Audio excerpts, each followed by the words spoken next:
Okay, let's unpack this. I want you to just imagine for a second living in a town where the fear of the devil isn't just a story you hear on Sunday. Right. It's the air you breathe. It's so intense, so pervasive that you start seeing him everywhere.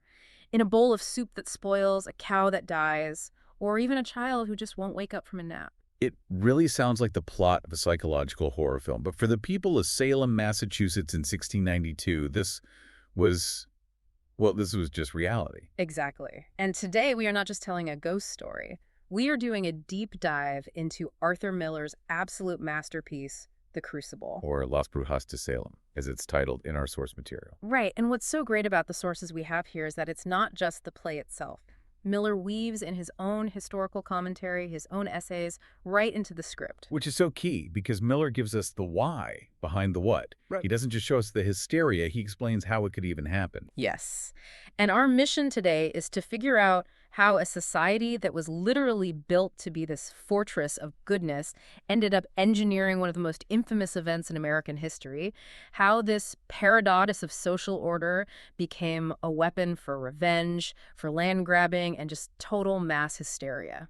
It's a fascinating study because, and this is hardly a spoiler, while the characters talk a lot about magic, Yeah. this story isn't really about witchcraft at all. It's about power. And what happens when you repress human nature until it just explodes? Mm-hmm.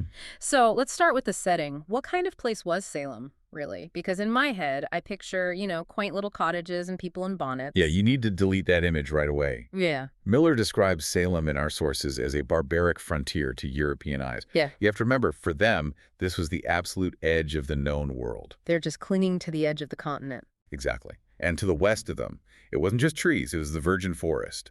And to the Puritan mindset, that forest was the devil's last stronghold. It was a great unknown. Their whole world was this tiny, flickering candle of order in a massive ocean of darkness. That just sets the mood immediately. You're not just fighting the cold, you're fighting spiritual warfare just by existing there. The stakes are so high. Precisely. And this gets us to that paradox Miller talks about in his commentary.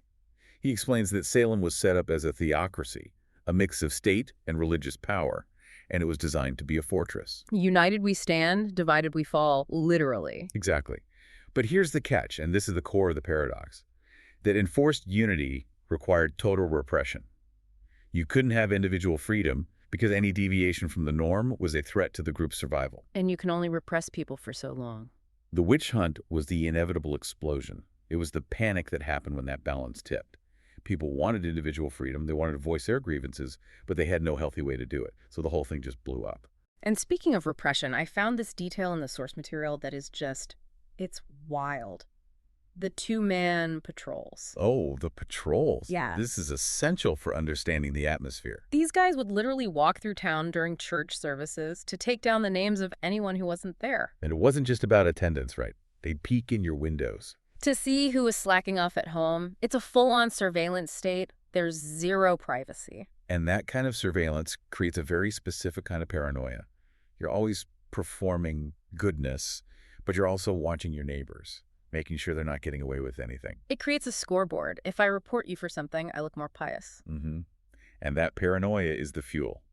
All the town needed was a spark. And we get that spark in the very first scene. We're in Reverend Parris's house. He's kneeling by his daughter Betty's bed. She's just inert. She won't wake up. Now, if you look closely at Parris here, is he really acting like a worried father? Honestly, no. He sounds more like a politician whose poll numbers are crashing. He's terrified, but he keeps talking about his enemies. He says things like, "My enemies will ruin me." It's all about his reputation. He knows there's a group in town that wants him gone. And if witchcraft is found in the minister's own house, that's it. He's finished. And he knows something happened because of what he saw the night before. The famous scene in the woods. Right. Parris admits he caught his daughter and his niece, Abigail Williams, dancing in the forest with their slave, Tituba. Which is already a huge no-no in their society. And it gets worse. He saw a dress on the grass. He saw someone running naked. Who we later find out was Mercy Lewis.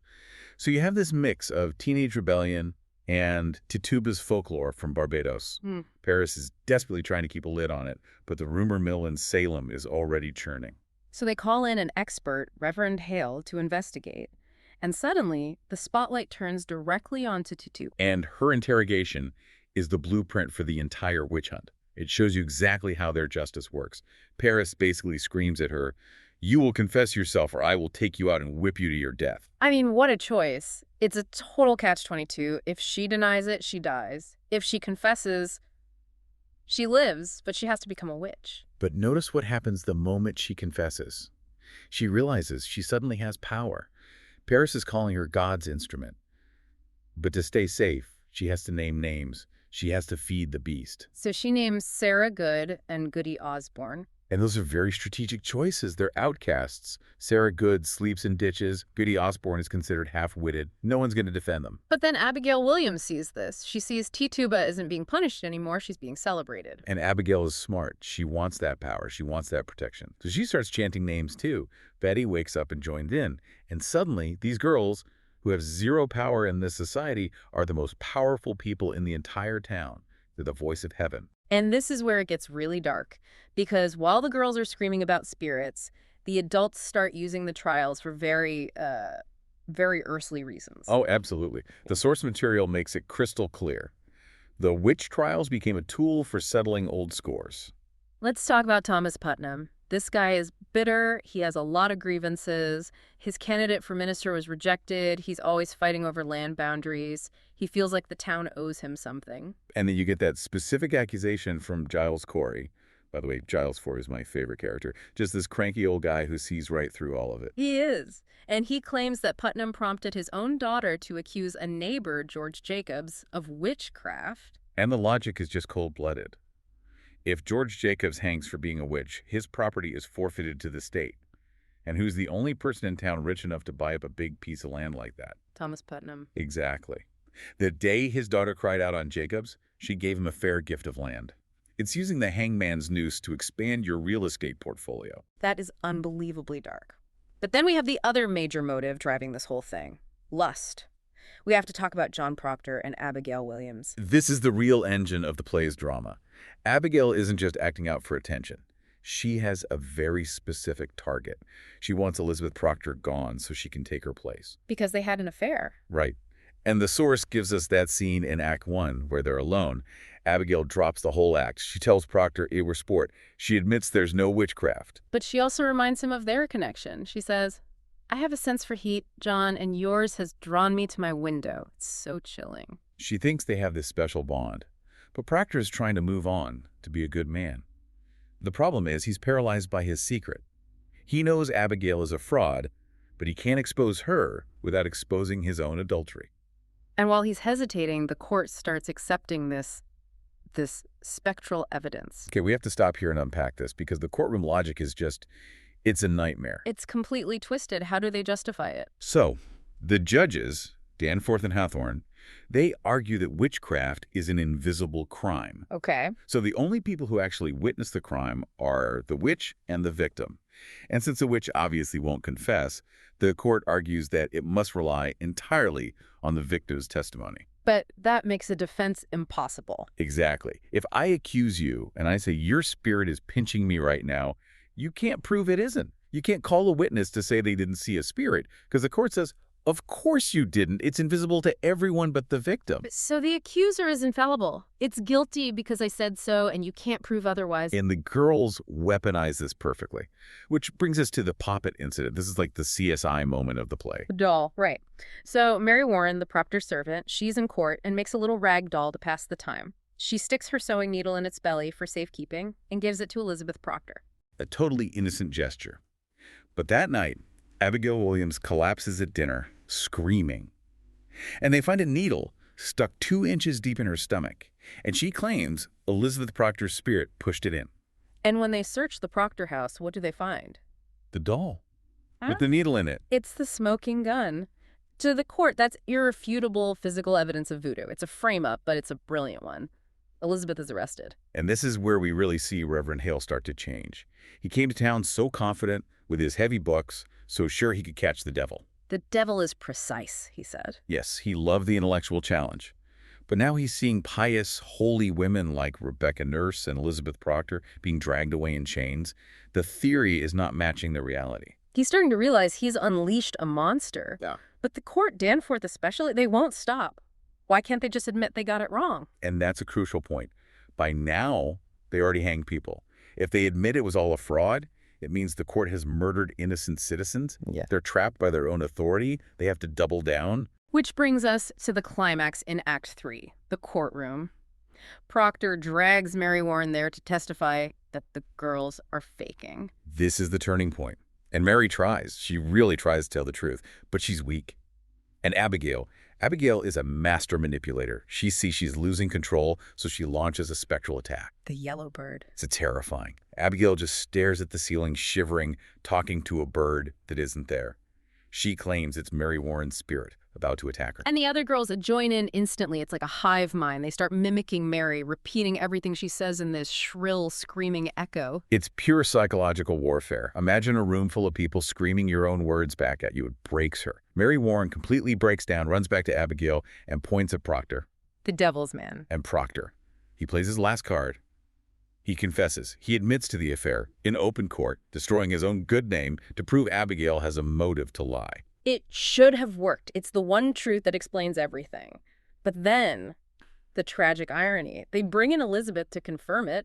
She doesn't know he's confessed. And because she loves him and she wants to protect his reputation. She lies. She says, "No, sir, my husband is a good man." And that lie, which was meant to save him, is what damns him. The court sees it as proof that Proctor is the liar. And that's when he completely breaks. He sees the fraud, the hypocrisy, and he screams that famous line, "God is dead." God is dead. And he says, "I see his face, and it is my face and yours, Danforth." He's saying that by choosing their authority over the truth, they've killed the divine in Salem. They're worshiping their own power, not God. Act 3 ends there, with Hale quitting the court. But the source gives us a little glimpse into the aftermath, the start of Act 4, and it's so grim. It is. We're in the jail cell months later, and we see Tituba and Sarah Good again. And this part is just, it's heartbreaking. They've been in that dungeon for so long, they've cracked. They're delirious. They're literally waiting for the devil to come take them to Barbados. Tituba says he's a pleasure man there who sings and dances. They've been told they're witches for so long, they've just embraced the delusion to escape the misery of Salem. And the town itself is falling apart. There are so many people in jail that cows are just wandering the roads, crops are rotting in the fields. Total collapse. The order they tried so hard to protect has completely disintegrated. It really just brings home the failure of that paradox. Yeah. By trying to enforce absolute unity through repression, they just destroyed everything. They created the very hell they were trying to prevent. So bringing this all home, why does this play still hit us so hard? Why do we keep reading it? Because it's not really about 1692. It's about human nature. It shows us how quickly any system of justice can be twisted when fear is in the driver's seat. The weaponization of virtue. You claim you're doing God's work, but really, you just want your neighbor's farm. Exactly. And it's about the danger of any kind of spectral evidence, of believing things without proof just because they confirm our fears. In Salem, it was invisible spirits. Today, it could be unverified rumors, online mobs, conspiracy theories. That's a chilling thought. Just because we don't believe in witches anymore doesn't mean we've stopped hunting them. The names change, the costumes change, but the dynamic, Yeah. the fear, that remains very, very human.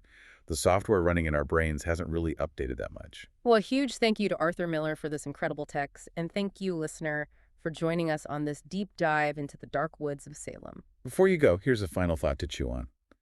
In the play, the judges were so terrified of being seen as weak that they'd rather hang innocent people than admit a mistake. Right. Where do we see that in our own lives? Where are we doubling down on a lie just because the truth is too embarrassing or too costly to face? Something to mull over. We'll see you next time.